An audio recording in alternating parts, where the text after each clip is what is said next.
부자는 불행한 도둑놈이 아니다. 사람들이 부자에 대하여 갖고 있는 편견 중 대표적인 것 하나는 부자는 불행할 것이라는 생각이다. 그리고 손대는 것 모두가 황금으로 변하여 음식조차 먹지 못했던 미다스의 불행을 즐겨 인용한다. 많은 돈이 가져올 수 있는 불행을 과장되게 극대화시키는 것을 사람들은 좋아한다는 말이다. 그래서 사람들의 대화 속에서 그 사람은 부자이기는 하지만 이라는 말 뒤에는 언제나 나쁜 내용들만 도사리고 있다. 예컨대 부부간의 사이가 좋지 않대. 자식이 공부를 못한대. 애인이 따로 있대. 성격이 괴팍하대. 당뇨에 고혈압이래. 탈세를 하였대. 위화감을 조장하여 국민 단합을 저해하고 있어. 하지만 이런 것들은 부자가 아니어도 얼마든지 나타나는 것들이다. 그 사람은 부자인데다가 가족 모두 행복하게 잘 살고 있대라는 식의 표현은 여간에서는 나오지 않는다. 병원에서 중환자가 일반 택시에서 내리는 모습을 보면 사람들은 어쩌다가 저렇게 되었지 불쌍이라 라고 생각하지만 최고급 승용차에서 운전기사의 부축을 받으며 내리는 중환자를 보면 돈이 있으면 뭐해? 건강이 최고야 라고 생각한다. 돈이 있어 보이는 사람을 만나게 되면 아마도 속으로는 졸부구나 하면서 스스로를 위로하기 시작할 것이다. 언젠가 어느 유명인이 자기 승용차 안에서 여자를 강간한 혐의로 구속되었을 때 언론 매체들은 그가 자신의 승용차 안에서 그랬대라고 말하지 않았다. 거의 대부분의 방송, 신문, 라디오 매체들이 이구동성으로 자신의 벤츠 승용차 안에서 그랬대라고 말하였다. 왜 벤츠라는 것을 친절히 알려주는 것일까? 부자들에 대한 시기와 함께 있는 놈들은 원래 이래라는 식의 편견이 기자들 마음속에 숨어있기 때문은 아닐까. 언젠가 이런 글을 읽은 적이 있다. 땡볕 속에 땀 흘리며 일을 마친 후에 시원한 막걸리를 한잔하면서 시시콜콜 마음을 털어놓을 친구가 있고 두 다리 쭉 뻗고 단잠을 자는 사람이 첨단 보안 장치 속에서 안전을 구걸하는 부자나 내일의 주가, 내일의 환율, 내일의 사업을 걱정하며 잠드는 부자보다 더 행복할 수 있다. 전적으로 맞는 말이다. 하지만 당신이 부자에 대하여 도대체 얼마나 알고 있다고 그렇게 단정한단 말인가? 부자로 살아보기라도 했다는 말인가? 부자에게는 시시콜콜 마음을 털어놓을 친구가 없으며 부자는 두 다리 쭉 뻗고 단잠을 자지 못한다고 생각하는 근거가 무엇인가? 왜 부자가 안전을 구걸한다고 믿으며 왜 부자가 주가, 환율, 사업 걱정 때문에 잠들지 못할 것이라고 생각하는가? 진짜 부자들은 경비 시스템이 철저한 곳에서 살고 있기에 안전이 보장되어 있고 주가 때문에 잠을 못 이루는 사람들은 부자가 아니라 대박 환상에 빠진 개미 투자자들이며 환율이나 사업 걱정을 하는 정도라면 재산이 많지 않은 사람들이다. 이런 글을 읽은 적도 있다. 돈으로 살 수 있는 것이 많아질수록 인간관계에서 특히 가족 간의 정은 더 메말라가고 모든 것을 돈으로 계산하여 가치를 비교하는 습관이 생겨 삶이 더 척박해진다. 왜 사람들은 부자의 가족들은 정이 메말라 있다고 생각할까? 왜 부자의 가족들이 다 같이 연주회장 특석에 앉아 공연을 즐기는 모습이나 해외 리조트 호텔에서 여유롭게 가족 휴가를 보내는 모습 따위는 없다고 생각하는 것일까? 연속극 드라마 작가나 소설가, 시인, 기자, 방송 작가 등이 부자도 아닌데 왜 그들이 추측하여 그려내는 모습들을 부자 가족의 삶으로 믿는 것일까? 왜 부자의 인간관계는 척박하다고 믿는 것일까? 돈을 아귀처럼 움켜쥐고 있으면서 10,000원짜리 한 장에 바들바들 떠는 부자도 있고 있는 놈이 더하다는 말도 있고 99가마 가진 놈이 한 가마 더 채우려고 혈안이 되는 경우도 있지만 쌀독에서 인심 난다는 말이 있듯이 넉넉하고 너그러운 부자들도 있음을 왜 인정하려 하지 않을까? 물론 부자들이 많은 것들을 돈으로 계산하는 습성이 있는 것은 사실이다. 왜 그럴까? 돈이면 다 된다는 생각에서일까? 아니다. 이것을 이해하려면 경제의 속성부터 배워야 한다. 내가 묻는다. 경제를 배우라는 이유는 무엇인가? 돈을 더 벌기 위함이라고 생각하면 오산이다. 선택을 현명하게 하기 위함이다. 같은 재화를 갖고서 얻을 수 있는 가치들을 비교 선택하여 불필요한 낭비를 없애고 미래를 대비하기 위함이다. 당연히 자신이 선택할 수 있는 것들에 대한 가치 비교가 있어야 한다. 같은 값이면 다홍치마를 고르기 위해 따져봐야 한다는 말이다. 예를 하나 들어보자. 어느 해 겨울 나는 가죽 재킷을 사고 싶었다. 백화점에 가보니 세일 가격조차 100만 원이 넘었다.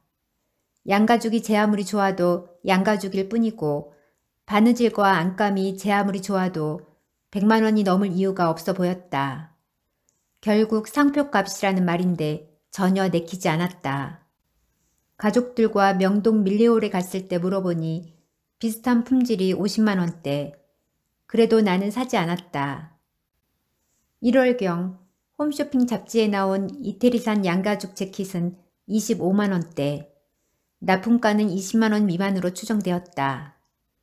2월경 가죽옷이 들어갈 시기 남대문 메사에서 나는 15만 원에 아주 마음에 드는 무광택 양가죽 재킷을 하나 샀다.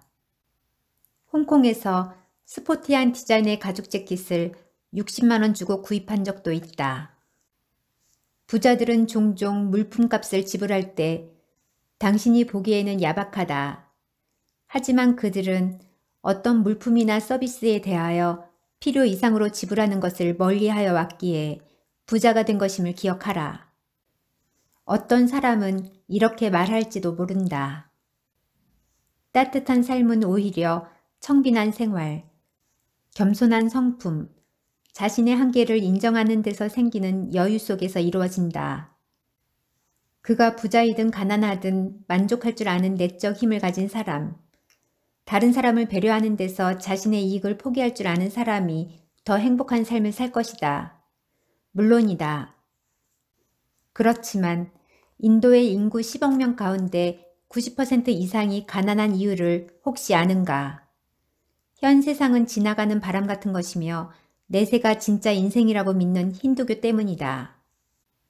자신의 한계를 인정하는 것은 좋지만 적어도 노력은 해보고 나서 그런 한계를 인정하는 것이 좋지 않을까. 인생은 어차피 빈손으로 돌아간다는 철학에 빠져 있다면 무슨 발전이 있겠는가. 돈이 아주 많이 생기면 자동적으로 불행하여진다는 공식을 이제는 버려라. 돈을 심포도라고 미리 단정짓고 뒤돌아서는 여우가 되지도 말아라. 이것은 어떤 여자들이 아름다운 여자가 지나가면 저 여자는 행실이 좋지 못할 거야. 남자 관계가 복잡할 거야. 성질이 있을 거야. 화장빨이야 라고 생각하는 것과 조금도 다를 바 없다. 부자를 흉본다고 해서 그 부자가 가난해지는 것도 아니다. 넉넉하지는 않지만 행복하게 살 수도 있듯이 돈이 많아도 행복하게 살 수 있다. 당신도 부자가 되면 가족들과 행복하게 잘 살겠다는 것이 목표이지 않은가. 부자들을 모두 다 부정한 방법으로 부자가 되었다고 매도하거나 모두가 다 도둑놈이라고 몰아붙이지도 말아라. 물론 이 사회에는 정치적 결탁이나 부정한 방법을 써서 부자가 된 사람들이 많다.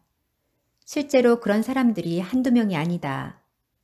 그래서 남들보다 몇십 배 노력하여 세금 다 내고 떳떳하게 부자가 된 사람들이 보통 사람들 머릿속에는 존재하지 않는다. 왜 그럴까? 신문이나 방송에 나오는 부자들이 모두 다 어떤 부정한 사건과 연루되어 보도되는 부자들이기 때문이다. 땀 흘려 떳떳하게 돈을 번 부자들이 언론에 보도되지 않는다고 해서 그런 부자들은 없다고 믿는다면 언론에 보도되는 흉악범들은 모두 부자가 아니므로 부자가 아닌 사람들은 모두 흉악범들이라고 생각하는 것과 다를 바 없다. 부자들을 일자무식 장돌뱅이로 여기는 어리석음도 버려라. 2000년도 삼성전자 등기이사 20명에게 지급된 보수는 298억 원으로 1인당 평균 14억 9천만 원으로 나타났다. 사회이사 6명을 빼면 사내이사의 평균 보수는 20억 원가량인 것으로 알려졌다. 이들은 대한민국의 대표적인 엘리트 부자 계층이다. 일자무식이 전혀 아니며 당신보다 훨씬 더 엘리트라는 말이다.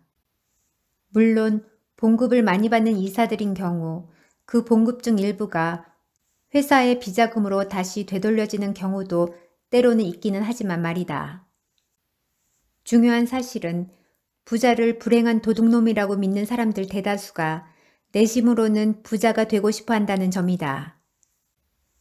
참 부자들까지도 모두 다 도둑으로 생각하고 불행한 삶의 소유자라고 생각한다면 사람들은 왜 부자가 되려는 것인가? 사람들 머릿속에 부자는 불행한 도둑놈이라는 공식이 박혀있는 한 부자가 되려고 하는 것은 곧 똑같이 불행한 도둑놈이 되겠다는 생각을 하는 것이나 마찬가지 아닐까. 이런 사원들이 문제 사원들이다라는 책에 이런 말이 나온다. 반드시 읽어라. 사원이 과장의 생각을 알면 과장이 될 자질이 있는 것이며 부장의 생각을 알면 부장이 될 수 있는 수준이고 사장의 생각을 알면 사장이 될 자격을 갖고 있는 것이다. 부유하다는 것이 죄는 아니다. 고급 승용차 뒷좌석에 앉아있는 사람들이 모두 다 도둑으로 보인다면 당신은 결코 부자가 될 가능성이 없다고 하여도 과언이 아니다. 진정한 부자가 되고 싶은가? 그렇다면 이제는 부자에 대해 억측하지 말라. 명심해라. 부자들에 대한 수많은 책들이 사실은 부자들이 쓴 고백서는 아니라는 사실을. 그러므로 부자들의 삶을 강 건너에서 바라보고 추측하여 쓴 책들은 그 어느 것이든 무시하여라. 사람들은 자기들이 이해하지 못하는 대상에 대해서는 억측만 하면서 아는 체를 하기 마련이다. 영화 파인딩 포레스터에서 주인공으로 나오는 쇼 코네리가 하는 말이다. 참 부자들의 생각과 마음을 배워라. 부자는 돈독이 들어 부자가 된 사람들이 아니다. 무슨 일을 하건 간에 시간과 노력을 아낌없이 투자하여 다른 사람들과의 차별화를 가져올 때 부자가 태어나는 것이다.